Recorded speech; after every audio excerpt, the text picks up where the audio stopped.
What is going on with the crisis at the border with Mexico? We get a first-hand eyewitness account.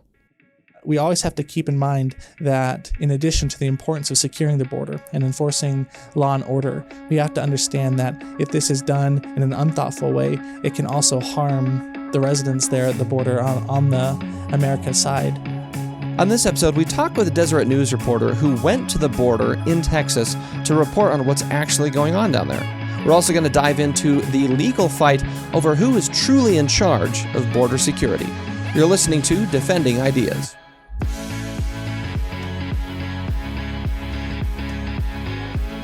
Defending Ideas is a weekly podcast produced by Sutherland Institute. On this show, we are committed to renewing the principles of common sense conservatism, making you a better champion of sound ideas. Welcome back to another episode of Defending Ideas. I'm your host, Nic Dunn, and this week we're talking about the issue of immigration, specifically the emerging crisis at the border between Texas and Mexico. And to start off the discussion, to help us better understand what's actually going on and some of the debates around the right legal or policy approach to the issue, I'm pleased to have in the studio with us Brigham Tomco. He's a politics reporter for Deseret News. And Brigham, you recently went to the border, so we want to talk about your experience there. And thank you for joining us on Defending Ideas. Yeah, thanks for having me. I'm excited to talk about the trip and hopefully help your audience get a better sense of what's going on down there. So let's try and give folks a sense of, let's paint a picture. First, I want to ask you, so Deseret News sent you down there to cover this. We'll link to the story in the show notes called Standoff at Eagle Pass. It was a long and insightful piece to really help the reader understand what was going on down there. So I want to ask you to kind of mention some of the things you saw and some of the things you wrote about. What did you see? What was it like being there? We're all just watching this in the news coverage. We're seeing political talking heads argue about it back and forth. But what was it like actually seeing it firsthand? Yeah, so the impetus for the trip was a press conference scheduled for Sunday afternoon between Governor Spencer Cox, Governor Greg Abbott of Texas, and 13 other Republican governors that had gathered at this particular location because it really has become kind of the flashpoint for this national debate about immigration and also the roles of the federal and state governments in addressing the issue. And so when I got there late last Saturday night, I got to this town that looked a lot like any other American town. But as I got to Main Street, which is where my motel was, I heard the sound of these canine military dog units down at the river. And I look over the edge and I see these spotlights shining down on this baseball field. And I see Humvees and soldiers. And so very quickly, I realized that something was going on here, right? That seemed unusual in this small town of 28,000 people. So that was kind of my first impression of this city, Eagle Pass, Texas. And the next day I went and talked with several people there in the town, as well as attending that press conference to get a sense of how people there are feeling about the issue, which has really made their home the center of the immigration debate, and also what the country's Republican governors are saying to President Biden about how his administration is handling what they call a crisis and even an invasion. So I want to reference a couple of passages from your article that I mentioned we'll link to give a sense of scope, because there's a few numbers in here that are kind of staggering, but also if you don't have a good reference point for what these numbers mean, it's helpful, I think, to talk about them in context. And so first, here's a quick passage from your piece. You wrote, at its peak last year, Border Patrol agents in the Del Rio sector, which includes Eagle Pass, were processing up to 5,000 migrants a day, representing the majority of a record-breaking 10,000 daily apprehensions that the U.S. Customs and Border Protection recorded multiple times in December. You also wrote that there were about 3.2 million border encounters in fiscal year 2023 and 302,000 in the month of December alone. So I give those numbers to the audience from your article. Help us understand what's happening. Why is there such a tension point specifically at this small town in Eagle Pass? Is it just that these numbers have spiked suddenly? Help us understand why this is now such a big deal. Yeah, well, as Governor Cox told me there at the press conference in Shelby Park at Eagle Pass, Texas on the Rio Grande, that's as many people as live in Utah has crossed the border in the last year. But the reason that this particular spot has become the center of this debate is because the majority of these crossings that took place in December, averaging 10,000 a day and occasionally hitting 12,000. I think that happened 2 or 3 times where there were 12,000 encounters between Border Patrol agents and migrants crossing our southwestern border. The reason it has become the center of this debate is not only because what they say is the cartels directing people across this one spot into Shelby Park there in Eagle Pass, but also because in the early part of January, Greg Abbott kind of staked his flag and said, this is where we're saying enough is enough. And as a state, we are going to mobilize our law enforcement. We're even going to call down the State National Guard to lock off this 50-acre park at the bottom of Eagle Pass and say, we are stopping migrant crossings completely across the Rio Grande. And so when I was there that weekend, there was a handful of people that would cross in that sector of our southwestern border each day, down from what was 2,000 or 3,000 or even 4,000 daily crossings in this section of the Rio Grande at the peak at the end of December, like you quoted there. And so Governor Abbott would cite, that massive decrease as evidence that if you want to lock down the border and use the law enforcement available, that it works. And that's something that Governor Cox and Utah House Speaker Mike Schultz, who was also there, kind of testified of, is the effectiveness of this show of force that was on display there in Eagle Pass. It's a good segue, what you just said, into, I think, what is, again, for folks of us who are sort of observing this through the news and seeing what elected officials and pundits and everyone else is saying about it, is it's framed as just this big political fight. Yes, there is a real policy impact of immigration and folks coming across the border, and your article captures that well, especially with respect to the impact on the small town of Eagle Pass, Texas. But I want to ask you about what are the tensions there? When you were there, the folks you talked to, the things you saw, are there tensions between Border Patrol and Texas law enforcement officials or National Guard? Is there tension between the residents there and government leadership, or maybe, as kind of you alluded to, state and federal? Help us understand kind of what are the contours of the debate. How is this shaking out? Who is, I guess, frustrated at each other because it seems like we can't quite fix this? Yeah. Well, I think that the tensions that existed or that were described during the press conference contrast a great deal from the tensions that the residents of Eagle Pass would describe. The tensions being described at this press conference with the 15 Republican governors had a lot to do with the political elements, like you referenced, where they were kind of accusing the Biden administration of not enforcing the border like they should be. But when I spoke with the residents of Eagle Pass, the tension was mostly them feeling frustrated about it being such a politicized issue. The governor of Eagle Pass, Texas, is a Democrat, but he has called for more rapid deportations of people who cross the river, and he has criticized President Biden for not going far enough in border security. And the people of the town, they have a similar feeling where they don't care whether it's the governor or the president. They think that the border should be a secure place, and they also feel like the measures that have been taken so far have harmed them economically and have really disrupted their lifestyle. And that's kind of exemplified by what has been done to this soccer field and baseball diamond, right? This entire place has been locked off without the city's permission since January 10th, when the state law enforcement kind of descended on this town in a way that they hadn't been present before. And the people there, I spoke to 4 or 5 residents of that town in my short stay there, and also a member of the Border Patrol and 2 individuals who were from Piedras Negras, the city on the other side of the Rio Grande.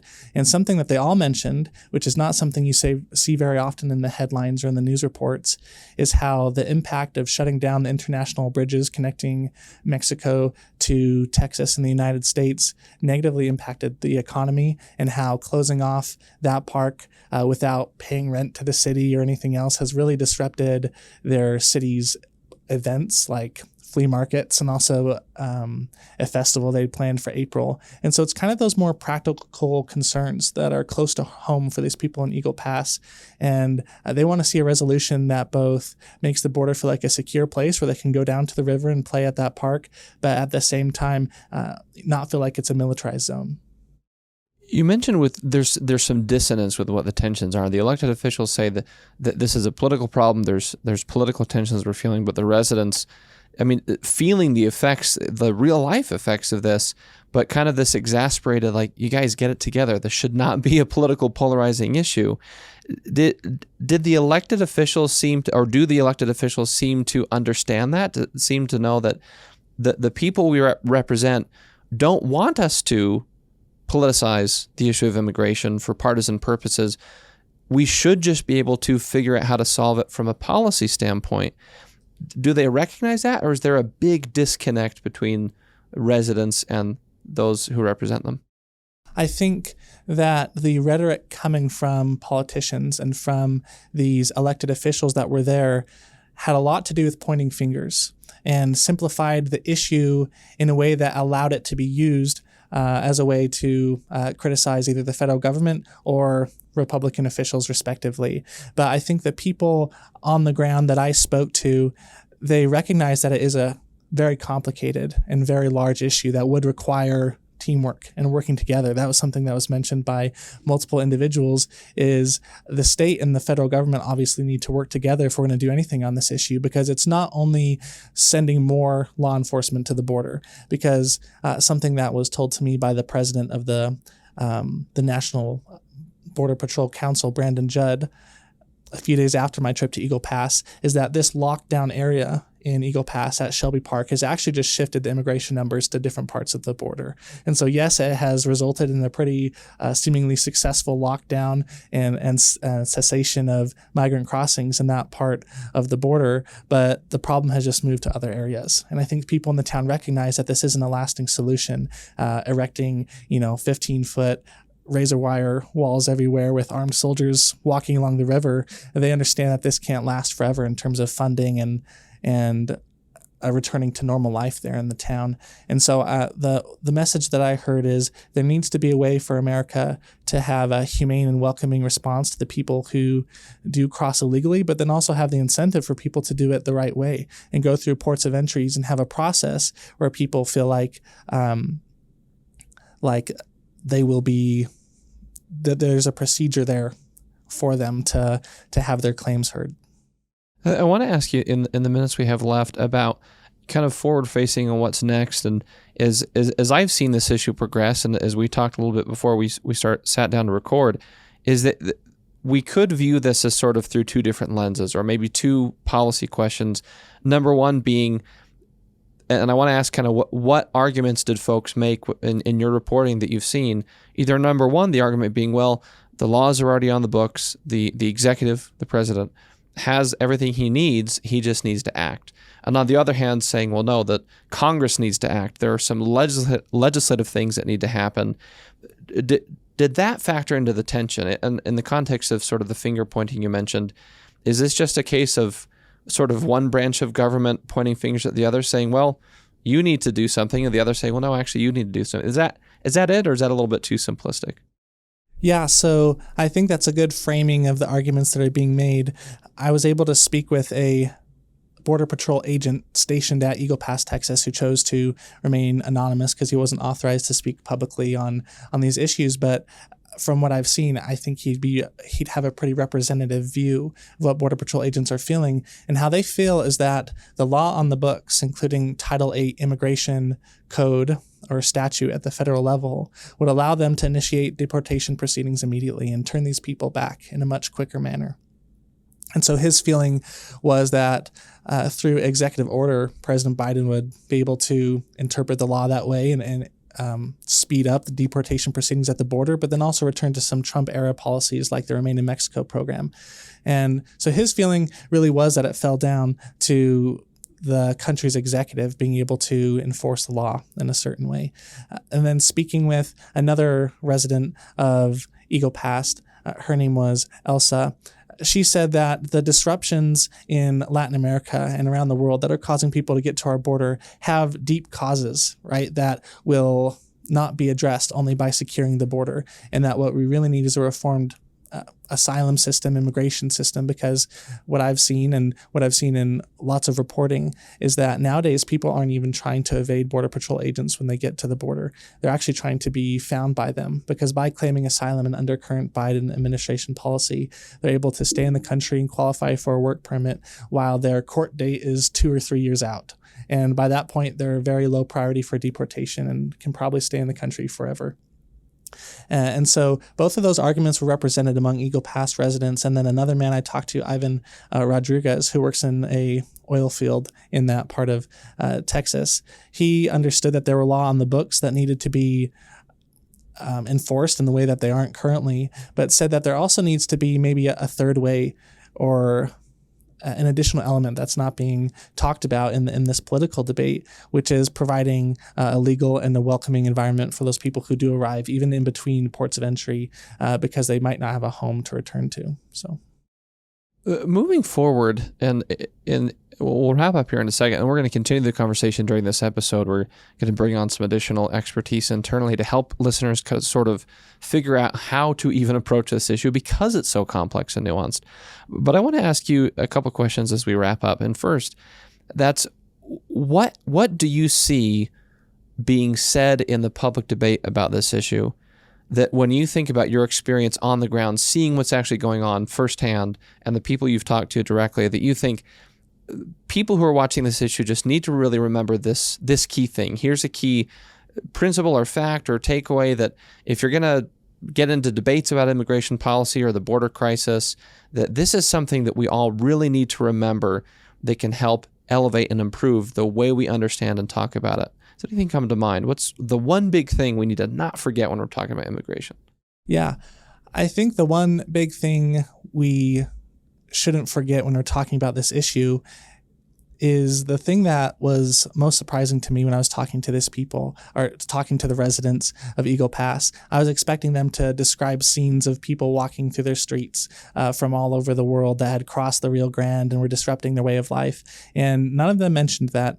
What they did mention, though, is the actions taken by state and federal authorities to restrict immigration or close down the border in that area really hurt their businesses by cutting them off from Mexico, which they see as being their partner and their neighbor in an economic sense. And so I think that we always have to keep in mind that in addition to the importance of securing the border and enforcing law and order, we have to understand that if this is done in an unthoughtful way, it can also harm the residents there at the border on the America side as much or maybe even more than this high volume of immigrants that have been crossing into the country. Does anything give you a sense of optimism? Any of the folks you talk to in your firsthand reporting at the border or in your reporting conversations since then, is anyone sort of expressing to you this idea of hope and optimism that, yeah, this is a tough issue, but I'm confident we're going to be able to figure it out? Or is everyone just kind of like, man, this is tough, I don't know what's going to happen?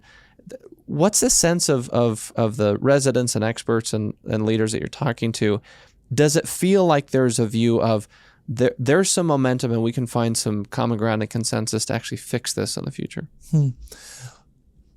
I think when this is elevated to the level of national politics, I haven't heard tons of optimism with this security package failing in the Senate last week that would have included large reforms to the asylum process, but also additional funding for enforcement at the border. I think, as well as Republicans in Washington, D.C. and Democrats acknowledging that this might be a useful political issue going into this election season, I haven't gotten a huge sense of optimism coming from our capital.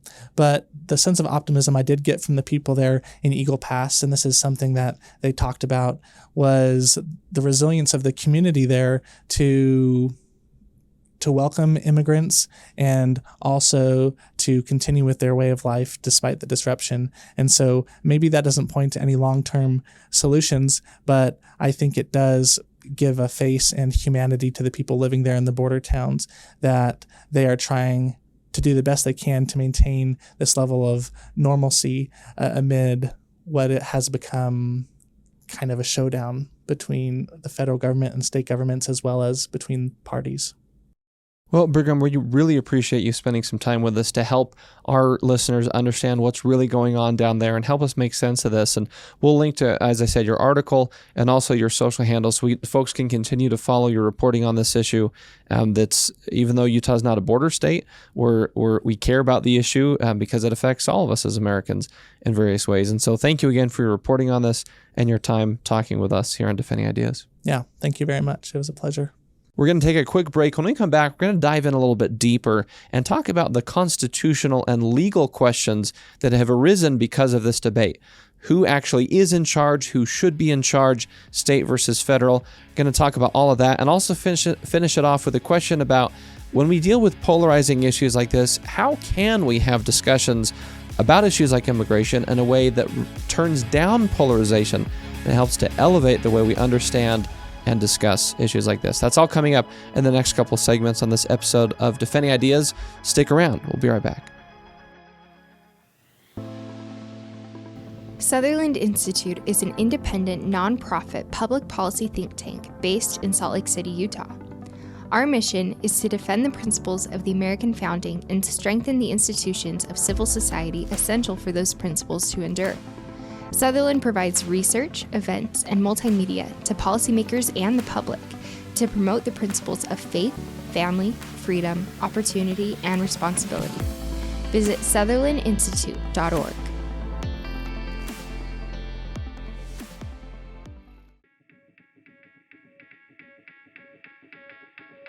Welcome back to Defending Ideas. I'm Nic Dunn, and we're going to continue the conversation about immigration and dive into some of the constitutional questions because there was a lawsuit, state versus federal. There's a lot of questions about the legality of who is in charge or who should be in charge at the border. Before we dive in, I want to mention if you enjoy what you're hearing today, please visit us at defendingideas.org. You can subscribe to this podcast on Apple, Google, Spotify, any of the major platforms. Wherever you like to get your shows, just search for Defending Ideas and click subscribe. You can also find short video clips from defendingideas.org on our YouTube channel that you can use in your conversations about these issues and share on your social media platforms. That's defendingideas.org. Joining us now for the conversation is Bill Duncan. He's the Constitutional Law and Religious Freedom Fellow here at Sutherland to help put some constitutional perspective on this issue. Bill, welcome back to the podcast. Thanks, Nick. Nice to meet you. So we just heard from Brigham Tomco from Deseret News about what he saw at the border, what the tensions are, and helping us make sense of this really kind of growing crisis that we've been seeing unfold in the news. And one of the things he mentioned that I want to start by getting your perspective on is this idea of, he described it as various elected officials on various sides of the aisle are doing a lot of finger pointing. Some saying, well, it's the executive. The president has everything he needs to act and he needs to do so. And others saying, well, no, it's Congress has failed to act. They need to act. Can you give us any sense of, from a constitutional legal perspective, at the federal level, who does have authority between the president and Congress? Is it a mix of both? Just help us make sense of that a little bit. Yeah, it's a great question. Because in a lot of ways, that finger pointing is more of a feature than a bug in the constitutional system. Maybe unfortunately, because it would be nice to be able to say, well, you're responsible. Why aren't you doing it? If you think about, a lot of times when we think about the Constitution, we think about the Constitution as giving yes or no answers to questions like, do I have the right to do this or that? Because we often think about the amendments to the Constitution, like the Bill of Rights. But really, the Constitution originally, I mean, what the framers put together had a lot more to do with how we decide questions, not what the answer to questions will be. And so naturally, there's going to be some overlapping responsibilities to do things. The classic way of thinking about it is that Congress would set the general terms for how we go about doing something like protecting the security at our borders. And so Congress would pass laws about things like, and the Constitution is very clear. Congress has the sole authority to decide who can become a citizen of the United States, for instance. But in practice, someone's got to actually deal with people who are seeking to be citizens or people who are trying to come into the country, whether they're legally able to or not.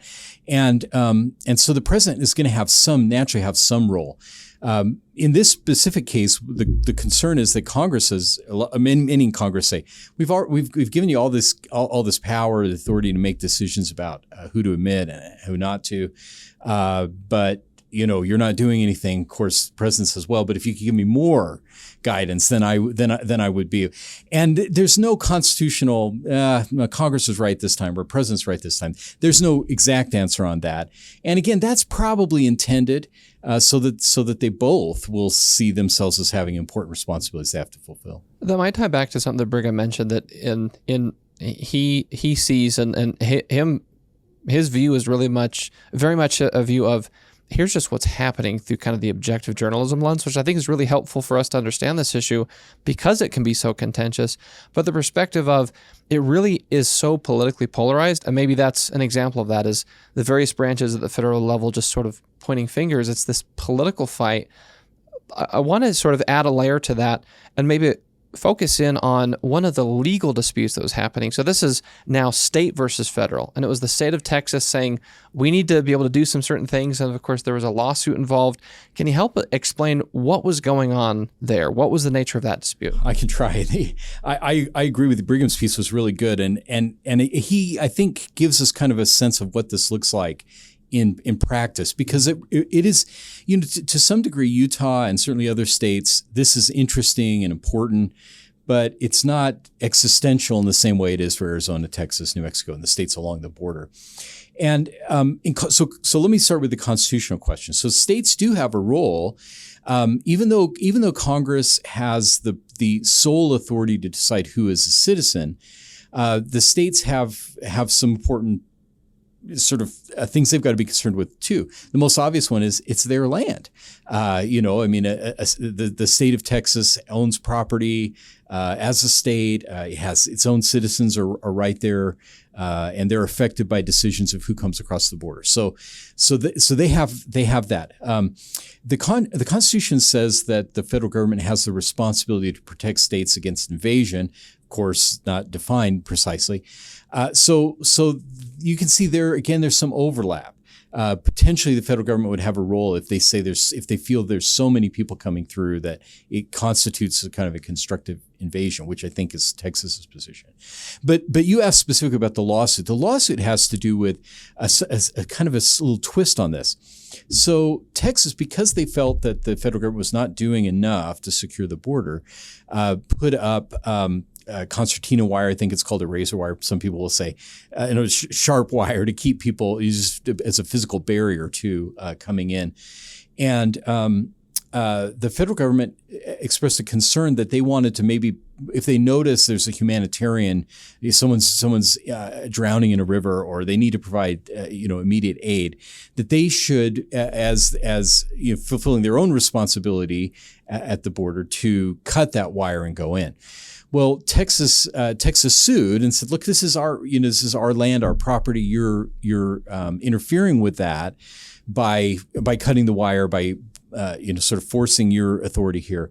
And so Texas challenged that action by the federal government. The district court said, "Well, you're right. I mean, there is an interference with Texas's property here, but the federal government hasn't given permission for itself to be sued." I know that sounds a little strange, but that's the way things work with governments. They can't be sued unless they consent to, and that decision was appealed to the U.S. Court of Appeals for the Fifth Circuit, and the Fifth Circuit said no. Actually, the federal government has given permission for itself to be sued, and so Texas is within its rights to do that. The really important thing, though, is that this is the very initial stage. Nobody's really settled the questions. The only question at this point is, can the federal courts order the federal government to stop interfering with Texas's barriers? And that's what we think of when we hear in the news. There was a stay issued, and it was an order until we can figure out all the legal questions and come up with a kind of a full, robust opinion. You can't do anything. And that's what Texas was seeking. The U.S. Court of Appeals says, we agree with Texas. There is a stay. Federal government, don't mess with the barriers until we have more time. That was then appealed to the U.S. Supreme Court, and the U.S. Supreme Court said, no stay. Let's let federal government continue to potentially do that. And of course, they didn't issue any. All we know is a vote count, which justices voted that to allow the stay and which did not. The majority did not, but we don't know why they didn't issue that. We presume it has something to do with the concern that the federal government needs some room to respond to humanitarian emergencies. But either way, so that's kind of what led to my piece on this, which is just to look at the state and federal roles and how they may appear to be in conflict at times, and to some degree they could be if these kinds of situations arise. So one of the things I kept hearing in the press coverage of this and among commentators that were looking at this was sort of a mix of perspectives, that some folks saying, well, or some outlets saying the Supreme Court said stop to Texas, right, and Texas is defying that. Didn't seem like it was that cut and dry. There was a lot of discussion in the news coverage around this, around the razor wire itself and who had authority to cut or erect again razor wire. Can you clarify that point for us? What was actually said in the directive from the Supreme Court for now? Yeah, you're exactly right that it is more complicated than that. It's kind of, the old days, the Supreme Court decisions, now we call them, Smith versus Jones or whatever. But in the old days, they used to have funny names for them, like the sick chicken case or whatever. This could be like the Texas razor wire case or something. It would be fun if they had that still, but they don't do that. But putting that aside, the all we know right now is that if the federal government cuts or somehow removes obstructions that the state of Texas puts up at the border, they can continue to do that while Texas' claim that doing so is illegal continues to be heard in the courts. So there's still going to be evidence presented. They're going to have a chance for both sides to kind of give their position, and eventually the district court, the U.S. Court of Appeals, and the Supreme Court potentially will have to come to a sort of a final conclusion about that. It's just what happens in the meantime. That's all that's been decided. So a lot of the commentary is a little misleading on that. For that reason, we're still at a very early stage in the litigation. So it's helpful to realize that nothing has really been fully decided yet. What's next in terms of the process? So the Supreme Court said, okay, here's sort of the parameters around a holding pattern for now. The federal government can still do certain things. The state can still do certain things. And it's almost kind of a temporary balance, if you will, until the Supreme Court dives in further. What's the process moving forward to get us an actual resolution on this legal question? Well, because this case was at its very earliest stage, even at the lowest court level, the district court level, the district court is still the place for the next step to happen in the lawsuit. Now, so theoretically, the district court is going to have to take the opinion from the Fifth Circuit about whether or not the government consented to be sued, consider that, and then come out with a decision about who's in the right in terms of who has control of that property, whether that property can be interfered with by the federal government. Then presumably the party that doesn't like that answer will appeal, and it may eventually go to the U.S. Supreme Court. Of course, in the midst of all of this, and again thinking about all the different constitutional actors here, Congress could act by giving some more direction that might resolve that question. The president may decide, well, I actually do have authority, or maybe I will do something, and do. And whatever that might be, that might also resolve the question. I mean, one of the things you sometimes see in the courts is that courts are asking, particularly the Supreme Court, is this a moot case? In other words, have the facts changed so much that there's no point in our deciding this question? I think all of those things are going to be in play here. So this is it's pretty mercurial. There'll be a lot of things that we're going to have to watch before we know what happens next.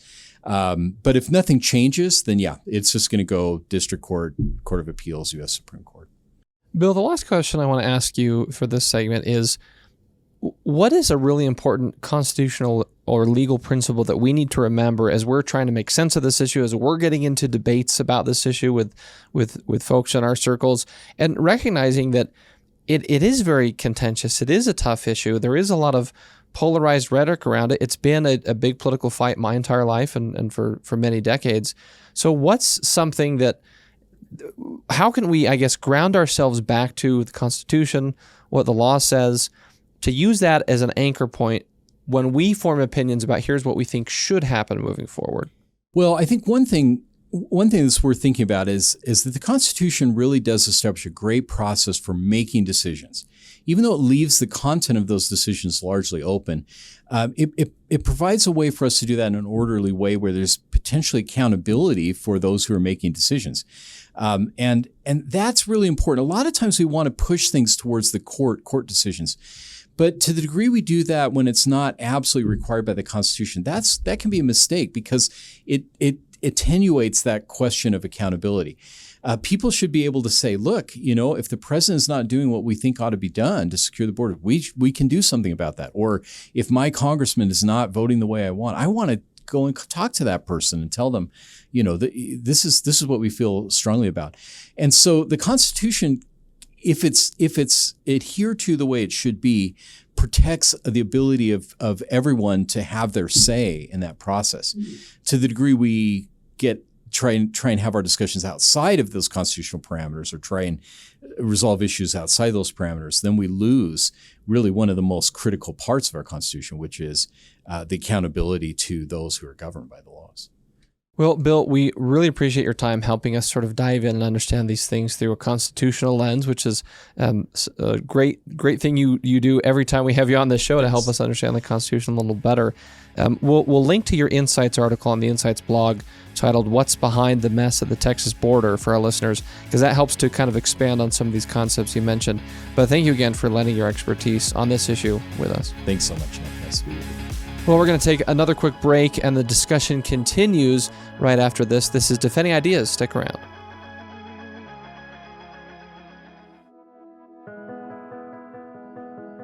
For a deeper dive into the issues you care about, read Sutherland Institute's official blog, Insights and Takeaways. You'll gain deep insights from policy experts and relevant takeaways voters need to know. Visit sutherlandinstitute.org.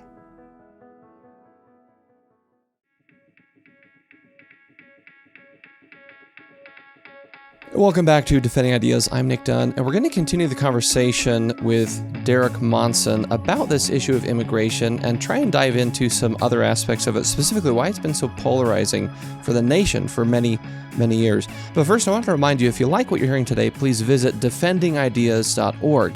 You can subscribe to this podcast on Apple, Spotify, Google, any of the major platforms, wherever you like to get your podcasts. Just search for Defending Ideas and hit that subscribe button. You can also watch on YouTube and find short clips from this episode and previous conversations that you can share on your social media channels and in your conversations with folks about these issues. That's defendingideas.org. Derek, Let's expand a little bit. We had some great conversations with Brigham Tomco from Deseret News and then Bill Duncan, our colleague here at Sutherland, to really help explain the issue, help our audience understand, number one, just what is going on at the border right now that Brigham outlined, and then number two, what are the constitutional questions and the legal questions, that fight that's happening, that's working its way through the process with lawsuits. I think a really important third piece of this is let's make sure we understand the polarizing effect of the issue of immigration. And really, I mean, to start off, I'd love your thoughts on why does it feel like nothing ever gets done on this issue? It's been a contentious issue my entire life. I remember seeing video clips of President Reagan when he was running for president. So before I was born, when he's talking about this. So it's just this recurring issue that doesn't get solved. Any insight as to why that is? Well, the way I like to sum it up is that immigration was polarizing before polarization was cool. You know what I mean? Like everything is polarized nowadays. But back in the early to mid and even the late 2000s, under President Bush II, he proposed an immigration proposal that kind of went down in flames. Here in Utah, we experienced a very divided debate on that issue. And I was actually, it was one of my first projects here at Sutherland after I was hired here. And one of the insights that was gained there is all the things you see in lots of different contentious topics today were going on then. You use the wrong kind of word, you are not on my team, quote unquote. If you approach the issue in a certain way, I can't see eye to eye, and you're part of the problem. You're the enemy. Those kinds of dynamics were going on. So for instance, if you as a member of the public supported any kind of pathway to citizenship for an undocumented immigrant. It doesn't matter how long it is, how difficult it is, how easy, those kind of details don't matter. You're for amnesty, and you can't be trusted on this issue if you're, say, someone on the right. On the other hand, if you have concerns about what goes on at the border, kind of unregulated flow of illegal immigration going on, creating lots of problems for communities at the border, being a means of illegal drug trafficking and those kinds of things, facilitating those problems. And if you had concerns about those issues and wanted to either improve border security or just make it so there wasn't so much undocumented or illegal immigration going on, you are some kind of nativist or maybe even a racist, right? Because that was what it was like for people on the left. And when those are the dynamics going on, there is no room to find any solutions. And hence, when any solution came forward, however reasonable or not that it was, it typically reflected something in between those two poles and was never able to get the support that it needed to pass at the national level, at least. And so those are some of the dynamics that have continued to move on, even to the point now where there are many organizations in and around Congress and in D.C. that are so invested in how, for instance, how they raise money to support themselves as a nonprofit organization advocating on immigration. They're so invested to not having a reasonable solution roll forward, which will inevitably require some compromises, that just doubles down on all of the polarization among the electorate and prevents the kinds of conversations that need to happen for compromise to happen. One of the previous presidents of Sutherland, Boyd Matheson, used to say, he worked in Congress for a long time with Senator Mike Lee, and he would say, if you talk to members of the Senate, they could, quote unquote, they could solve the immigration policy issues in 15 minutes. They all know what needs to happen, but then the cameras turn on, and the fundraising apparatus starts to happen for getting reelected or organizations weighing in on their elections. And the effect of all that is to pull people apart, to not have the conversations that need to happen in order for that common sense solution that everybody understands to move forward. And that's what's gotten in the way. It seems to me, Derek, that this is an example where it's very common and popular to criticize politicians. It's been pastime for probably all of history. But to me, this is maybe a really good example of we as citizens, we cannot expect our elected officials to come together and fix contentious issues like immigration if we are not willing or able to have conversations with our fellow citizens in a way that's respectful and productive and establishing common ground. And that's one of the things that is incredibly frustrating to me when I see people criticize elected officials in that context, say, well, they can't do their job. And then if I ask them, well, could you have a conversation with a coworker, a neighbor, a family member who has a very different fundamental view than you on this issue or other issues in a way that would be professional and constructive? And if the answer is no, then where on earth do we, think we can expect people who do this every day to be able to do that? So it seems like are the elected officials that appear so polarized on this, are they really an outgrowth of just people? We as voters, we have allowed ourselves to become too polarized on immigration? Yeah, that's true to an extent. They reflect us. There's something, at our congressional series event, Congressman Curtis made this observation that the people who serve in office are a reflection of the people who vote for them. They couldn't be elected otherwise. That's kind of how it works. So yeah, what the solution is starts with people in, at dinner tables, at go and get a drink, at dinner time, on the golf course, having conversations across the fence with your neighbor, having these kinds of conversations that then allow the space, and understanding really is the bigger issue, the understanding required to then create the space for the policy conversations to move forward, and people then actually, those conversations leading them to vote in a different manner than they are right now. Because ultimately, if these organizations that profit off of the division on immigration stopped doing that, meaning if they couldn't raise the money around it, right, because that's coming from people, then there would be space for the solutions to move forward. And again, that all starts with everyday individuals, because that's how our country functions. Politics follows culture, and that's been true all for the whole history of the United States. You think, for instance, going all the way back to the founding, And the Declaration of Independence was moved forward in Continental Congress long after the breach with Great Britain had happened. There were fighting going on. There was war going on. And so effectively, that was just a encapsulation of what was already going on. That was the trailing indicator, right? And that's how legislation works. That's how policy decisions oftentimes work. And so the people themselves have to lead out on this and have these conversations, increase the understanding that allows the space for the solutions to move forward.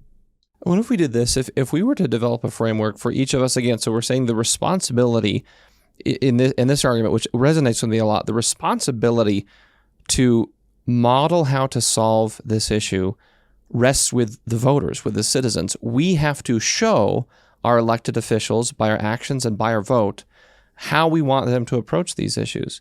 And so could that be something like, if we think of it as a framework, I'll channel some Arthur Brooks when he was in Utah a number of years back, talking about his book, Love Your Enemies, and talking about how to even have these kinds of conversations. There's some pieces that I remember for that I'll supplement, that if you are discussing immigration or any other contentious issue with somebody, first listen to them with the intent to really try and understand where they're coming from. And it's really hard, but I think rather than us just jumping into debate mode and, I need to prepare my rebuttal, if we're listening to someone, have in our mind, okay, I'm going to give myself a rule.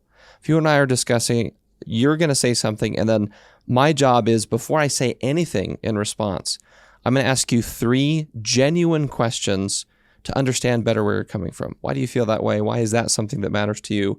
And genuine questions, not leading questions. True, genuine questions to understand what motivates that person's viewpoints. And then after that, and this is the really hard part, I'm going to give you 3 genuine compliments. And again, I haven't even gotten to a point where I'm giving you a rebuttal on anything. I'm going to ask you 3 questions, give you 3 compliments. And even if that's something like, Derek, I really appreciate that you're passionate about this issue, because that matters, and I am too. Or I really appreciate that you care about this, or I can tell you've done a lot of reading about this. Something where we want to understand and recognize the value that this person is bringing to the table.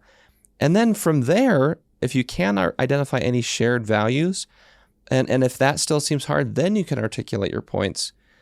That to me seems like a framework. I mean, maybe that's too rigid. Maybe it's not enough. Maybe it needs to be 5 questions and 5 compliments. But does that resonate with you? What have you seen in terms of conversation can that be a model for each of us to try and help make a difference?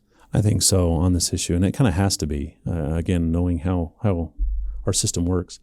So, but how that could look in immigration, for instance, if you are a Republican, right, you have a lot of concern about the border, rule of law, amnesty, you don't like, that doesn't seem right to you.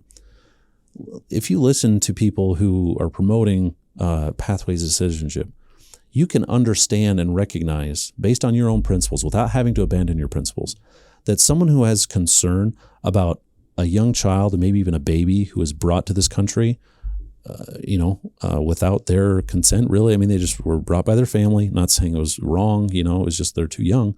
And this is the only home they've known. This is the only culture, language that they've known. There are legitimate questions and concerns with the idea of deporting that individual simply because they broke a law because someone else brought them to the country, or that they don't have documentation.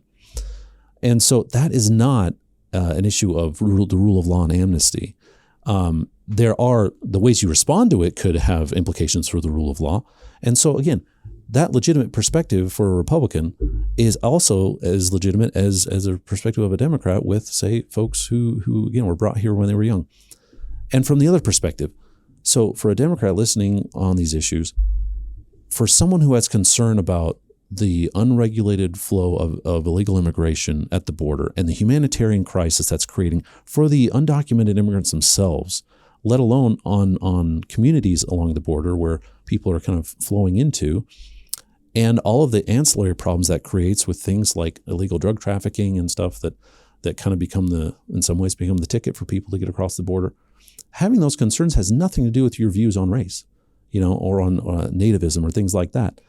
And you can recognize that and still maintain your values on this issue.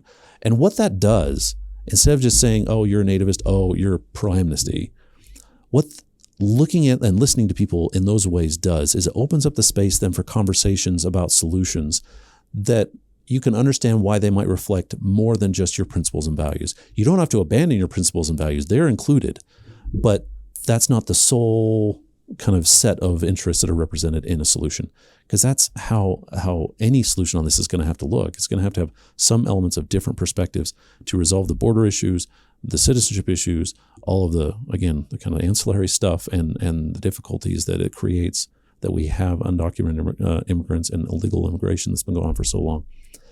And to get there, you just have to start listening and seeing someone else as someone with a legitimate perspective, even if it disagrees with yours. And again, it's not that you're going to agree.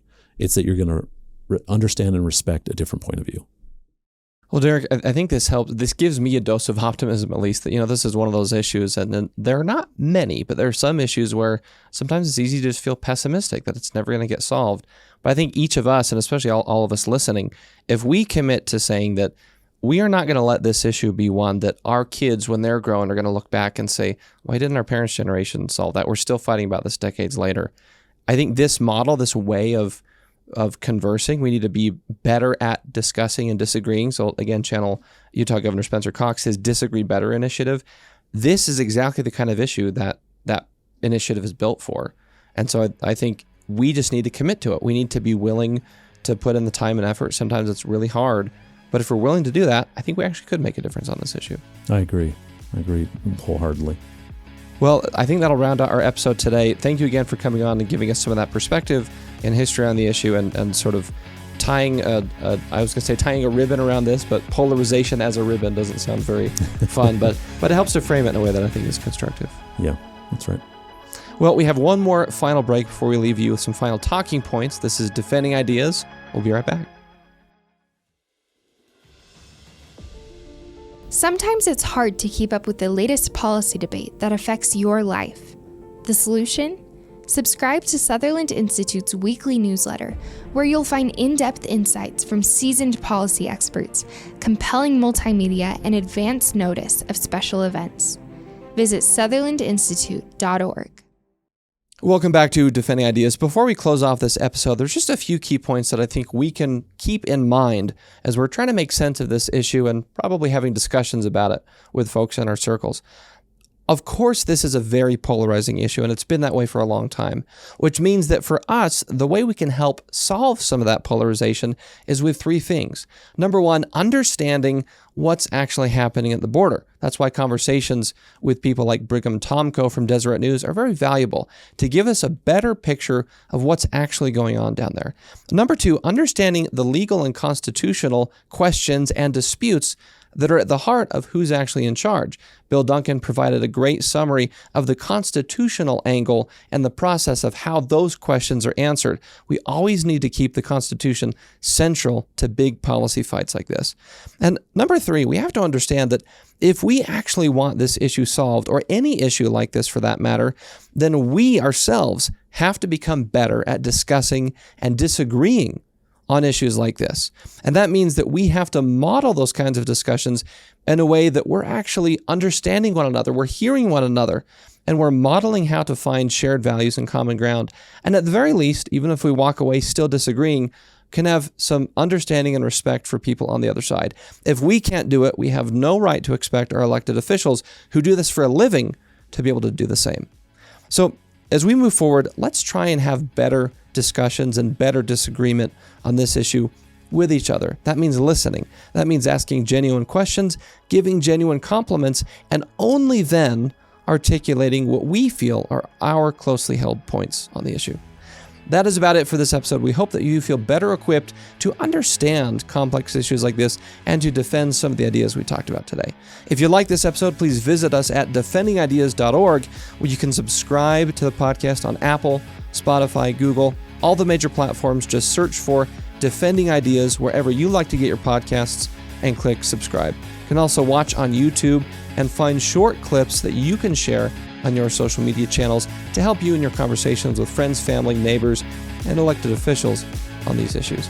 That'll do it for us this week. If you want to support the broad work of Sutherland Institute, please visit sutherlandinstitute.org/donate. From the Sutherland Institute in Salt Lake City, I'm Nic Dunn. We'll see you next time.